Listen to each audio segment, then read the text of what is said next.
Sayın canlar, Cem olayı Hazreti Peygamber ve Hazreti Ali'den kalmıştır. Hazreti Peygamber Efendimiz yaratan Ulu Tanrı ile konuşmak için miraca gitmiştir. Dönüşte Gırklar Cem'ine uğramış, muhabbetleriyle aşka gelip coştular ve el tevhidi, diz tevhidi vurup semahları ile coştular. Bizler de onlardan kalan bu emaneti sürdürürsek gerçekten Muhammed Ali'ye sevgimizi belirtmiş oluruz. Bu hizmetlerden önce mürşit tarafından talipler sorgulanır. Küskünler barışır, haklının hakkı verilir. Eline, diline, beline sahip ol denir. Her Ali'yi seven bu bandımızı dinlerse gönlü nur ile dolar. Yapanlar da ibadetlerini kusursuz yerine getirmiş olur. Her saz çalan aşık zakirlik yapmak isterse bunları veya daha uygununu öğrenmesi gerekir. Önce Cem'in açılışında Allah Muhammed Ali'nin methedilmeleriyle başlar.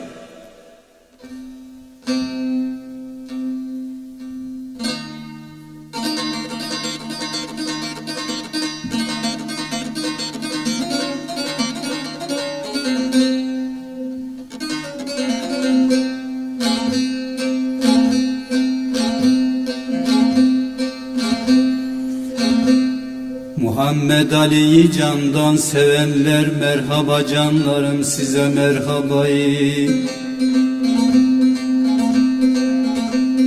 Hünkâr Hacı Bektaş yolun bilenler, merhaba canlarım, size merhabayı.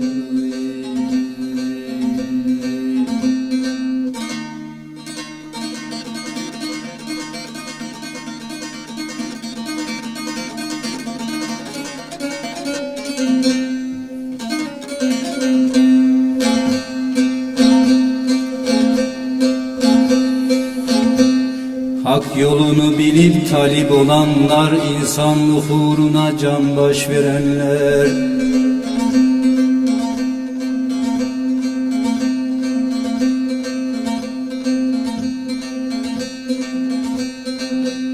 Muhabbetle kalbini silenler, merhaba canlarım, size merhaba.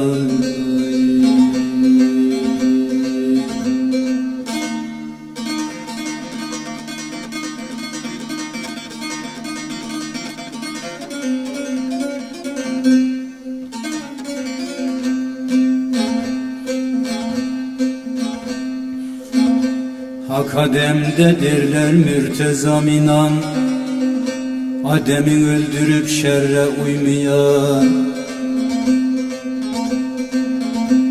Hak yolunda muhabbete doymayan, merhaba canlarım, size merhaba.